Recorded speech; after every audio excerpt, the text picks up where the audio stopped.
తెలంగాణలో స్థానిక సంస్థల ఎన్నికలకు రంగం సిద్ధమవుతోంది. బీసీలకు 42% రిజర్వేషన్ కల్పించేందుకు వీలుగా ఒక ప్రత్యేక జీవో రేపు విడుదల కాబోతోంది. మూడు పార్టీలు కూడా చాలా సీరియస్గా తీసుకున్న పరిస్థితి, ప్రతిష్టాత్మకంగా తీసుకున్నాయి స్థానిక ఎన్నికలను. సో స్థానిక ఎన్నికల ఫలితాల ఆధారంగా తెలంగాణలో రాజకీయ సమీకరణలు మారబోతూ ఉన్నాయా సార్? మారుతాయా సార్? ప్రతిష్టాత్మకంగా తీసుకోకపోయినా మారుతాయి, తీసుకున్నా మారుతాయి. ఇప్పుడు మనకు మీడియాలో కొన్ని పడికట్టు పదాలు ఉంటాయి. ఢిల్లీలో సీఎం బిజీగా గడుపుతున్నారు, టీవీలో రోజు వార్త వస్తుంది. ఢిల్లీకి వెళ్ళింది ఏమైనా బిజీగా కాకపోతే ఖాళీగా పండుకోవడం అడుగుతారు అని ముఖ్యమంత్రి. నాకు అర్థం కాదు, అవునా కదా? సో అదేనా మాల్దీవ్స్లోకి ఎంజాయ్మెంట్కి పోయాడా కుటుంబంతో? కానీ ఇది ఒక పడికట్టు పదం. ఢిల్లీలో ముఖ్యమంత్రి బిజీగా గడిపారు, బిజీగా గడుపుతారు, కాలక్షేపానికి పోతారు. ఢిల్లీకి ఎందుకు పోతారండి? ఢిల్లీ ఏదో ఆఫీస్ వర్క్ పోయిన సమయం ప్రతి మినిట్ ఇంపార్టెంట్, కానీ ఇది ఒక పడికట్టు. అలాంటి పడికట్టు పదాలు ఇదొకటి. ఈ ఎన్నికల్ని ప్రతిష్టాత్మకంగా తీసుకుంటారు. ఎందుకుంటారండి? రాజకీయ పార్టీలకు ప్రతి ఎన్నిక ప్రతిష్టాత్మకమే. అంటే మన పత్రికల్లో, టీవీలలో వచ్చే పడికట్టు పదాలు ఇదొక పదం. ఎన్నికల్ని ప్రతిష్టాత్మకంగా తీసుకున్నారు. ప్రతి దాన్ని రాజకీయ పార్టీ లెక్క లక్షణమే అది. ప్రతి పార్టీని ప్రతి ఎన్నికను ప్రతిష్టాత్మకంగా తీసుకుంటారు. అందువల్ల అందులో అనుమానమే లేదు. సో ప్రతిష్టాత్మకము తీసుకోవడం అనేది అసహజం పరిణామమేమి కాదు. అందులో స్థానిక ఎన్నికలు ఇంకా ఎక్కువ ప్రాధాన్యత కలిగింది. ఎందుకంటే ప్రతి పొలిటికల్ పార్టీకి గ్రాస్ రూట్ స్థాయి నుంచి స్ట్రక్చర్ ఉంటుంది. అందుకే పొలిటికల్ పార్టీ తరఫున పోటీ చేసే వరకు అడ్వాంటేజ్ ఉంటుంది.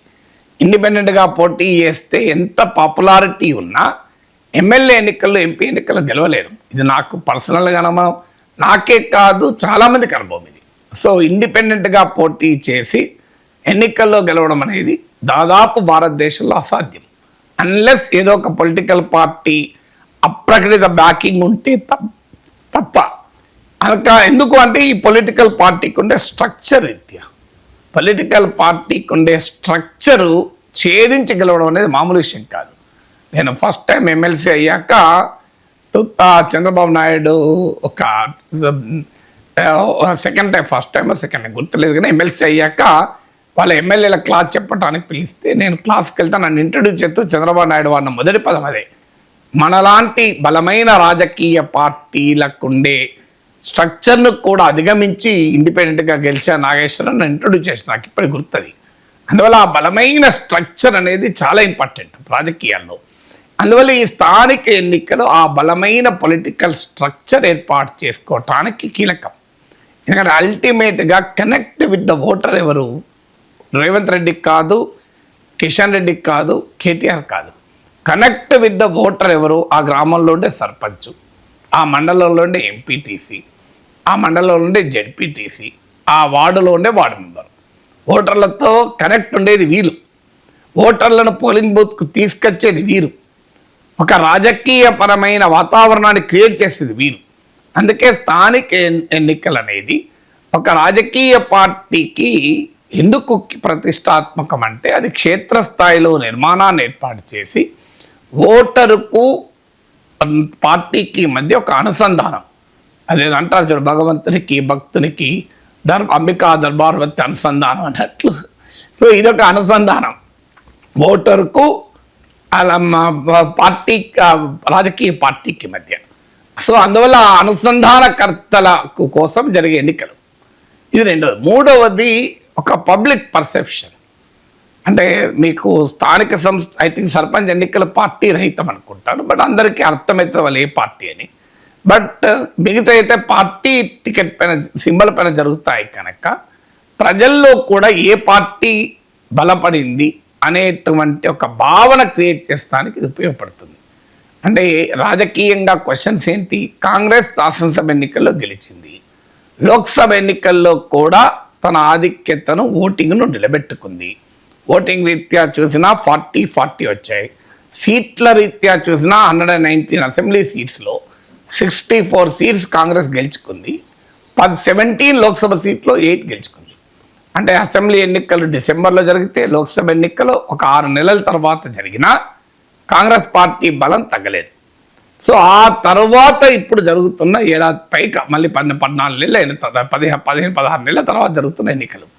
సో ఒక రకంగా మిడ్ టర్మ్ ఎలక్షన్స్ అమెరికాలో హౌస్ ఆఫ్ రిప్రజెంటేటివ్స్కు 2 yearsకి ఒకసారి ఎన్నికలు జరుగుతూనే ఉంటాయి.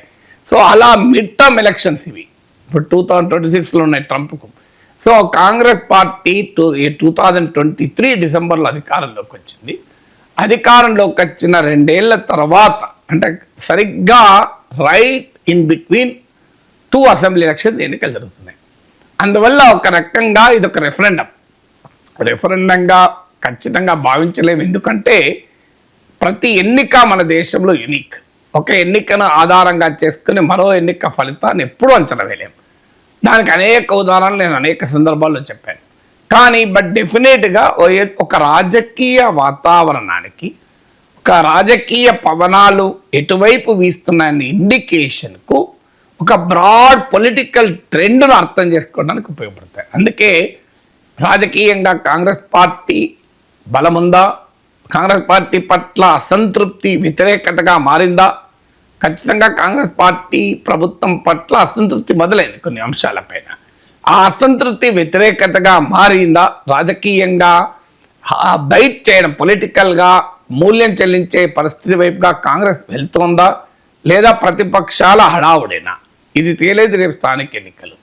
అలాగే అపోజిషన్ స్పేస్ డివైడెడ్గా ఉండడం వల్ల కాంగ్రెస్ పార్టీకి ఇంకా బెనిఫిట్ అవుతుందా, ఇది కూడా తేలేదు స్థానిక ఎన్నికలు. ఎందుకంటే క్షేత్రస్థాయిలో ఇప్పుడు ఎంపీటీసీ జెడ్పీటీసీకి కాంగ్రెస్ పార్టీ ఉంటుంది, బీజేపీ ఉంటుంది, బీఆర్ఎస్ ఉంటుంది.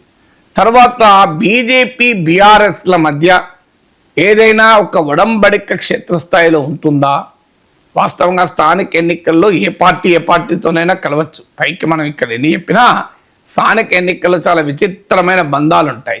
అది మీకు మణికొండ నుంచి తెలంగాణ హైదరాబాద్లో మణికొండ నుంచి రాజస్థాన్ వరకు అనేక అనుభవాలు చూసాం. ఇప్పుడు కూడా స్థానిక ఎన్నికల్లో జరుగుతూ ఉంటాయి. కానీ బట్ ఒక ఓవరాల్గా ప్రతిపక్షము స్ట్రాటజిక్ ఓట్ ఏమైనా వేసుకుంటుందా, ఇదే జరిగితే రాబోయే అసెంబ్లీ ఎన్నికలకు పొలిటికల్ రియలైన్మెంట్ను తెలియజేస్తుంది. తర్వాత బీజేపీ బీఆర్ఎస్ ఎవరు కాంగ్రెస్కు ప్రధాన ప్రత్యర్థి, ఇది చాలా కీలకమైన ప్రశ్న. భవిష్యత్ రాజకీయాన్ని కూడా ప్రభావితం చేస్తాయి. కేసీఆర్ పట్ల వ్యతిరేకత పెరిగిన సమయంలో కాంగ్రెస్ చచ్చుబడిపోయింది అన్న భావన ప్రజల్లో ఉన్నప్పుడు బీజేపీ బ్రహ్మాండంగా ఉప ఎన్నికలు దూసుకొచ్చింది. కానీ బీజేపీ కేసీఆర్కు ప్రత్యామ్నాయం కాదు. ఒక రకంగా కేసీఆర్ బీజేపీ మధ్య ఏదో ఒక కుచ్ హై అన్న అనుమానం కలిగిన వెంటనే కాంగ్రెస్ పార్టీ ముందుకు వచ్చేసింది, బీజేపీ వెనక్కిపోయింది. అందువల్ల ఇప్పుడు కూడా కాంగ్రెస్ ప్రధాన ప్రత్యర్థి ఎవరు అనేది ఇది ఒక రకంగా అధికారం కొరకు పోటీ కాదు, ప్రతిపక్ష స్పేస్ కొరకు పోటీ. ఆ స్పేస్లో అసెంబ్లీ ఎన్నికల్లో బీఆర్ఎస్ది పై చేయి ఉండే, లోక్సభ ఎన్నికల్లో బీజేపీది పై చేయి ఉండే. కానీ ఇప్పుడు ఎవరిది పై చేయి, సహజంగా రాజకీయ వర్గాల్లో ఉండే అభిప్రాయం బీజేపీది హైప్ ఉంది, కానీ క్షేత్రస్థాయిలో లీడర్షిప్ లేదు. రాష్ట్ర స్థాయిలోమో ఉన్న లీడర్ల మధ్య గొడవలు, క్షేత్రస్థాయిలోమో రాజకీయ నాయకత్వం లేదు, పరిణతి చెందిన. ఇదేమి మోడీ ప్రభావంతో గెలిచే ఎన్నికలు కావు. లోక్సభ ఎన్నికల్లో మోడీ ప్రభావంతో గెలవ 35% ఓటింగ్ పెరిగింది, 8 లోక్సభ సీట్లు. ఇదే మోడీ ప్రభావము ఎంపీటీసీ ఎన్నికల్లో ఉండవు కదా. ఆపరేషన్ సింధూర్ చెప్పు, ఇంకేదో చెప్పు, పాకిస్తాన్ చైనాలని చెప్పి మీకు ఊర్లో పోయి మందమర్లో గెలవంటే గెలవరు కదా. మందమర్లో మండల ఎంపీటీసీ ఎన్నికకు నీకు ఆపరేషన్ సింధూర్తో సంబంధం ఏంటి?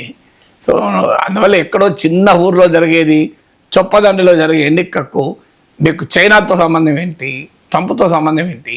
సో అందువల్ల లోకల్ ఇష్యూస్ పనిచేస్తాయి కనుక నీకు ఆ పబ్లిక్ పర్సెప్షన్ బీజేపీకి నాయకత్వం లేదు, హైప్ ఉంది కానీ స్ట్రెంగ్త్ లేదు అనేటువంటిది ఒక నమ్మకం రాజకీయ వర్గాల్లో.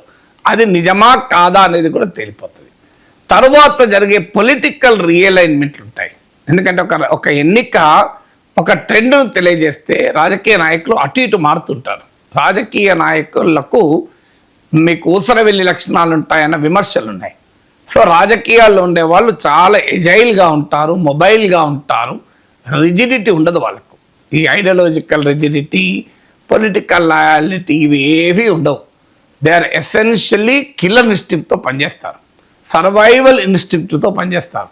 సో ఎక్కడ ఉంటే తమకు లాభం అక్కడ వెళ్ళిపోతుంటారు. That is character. పాలిటిక్స్లో సక్సెస్ అయ్యే ఒక జీవికి ఉండాల్సిన లక్షణాలు అవి. సో అందువల్ల ఇప్పుడు ఒక్కసారి స్థానిక ఎన్నికలు గనక రాజకీయ వాతావరణం మారిపోతుందన్న భావన కలిగితే, లేదు మారడము లేదు అన్న భావన కలిగిన నెక్స్ట్ అసెంబ్లీ ఎన్నికల వైపుగా ఉండే సెకండ్ హాఫ్ ఇప్పుడు ఇంటర్వెల్ అయిపోతుంది. ఇక ఇంటర్వెల్లో సస్పెన్స్తో ఆగుతుంది. ఇంటర్వెల్ తర్వాత ఇక సస్పెన్స్ తీరుతుంటుంది సినిమాలో. ఇప్పుడు నెక్స్ట్ ఫేజ్ సస్పెన్స్ తీరే ఫేజ్ సినిమాలో. సో ఈ రాజకీయ సినిమాల్లో అలైన్మెంట్లు, రీఅలైన్మెంట్లు అన్నీ జరుగుతుంటాయి. సో ఆ అలైన్మెంట్లు, రీఅలైన్మెంట్లకు కూడా స్థానిక ఎన్నికలు ఒక పూర్వరంగాన్ని క్రియేట్ చేస్తాయి. అందువల్ల అనేక ఫ్యాక్టర్స్ రీత్యా స్థానిక ఎన్నికలకు ఆ రాజకీయ ప్రాధాన్యత ఉంటుంది.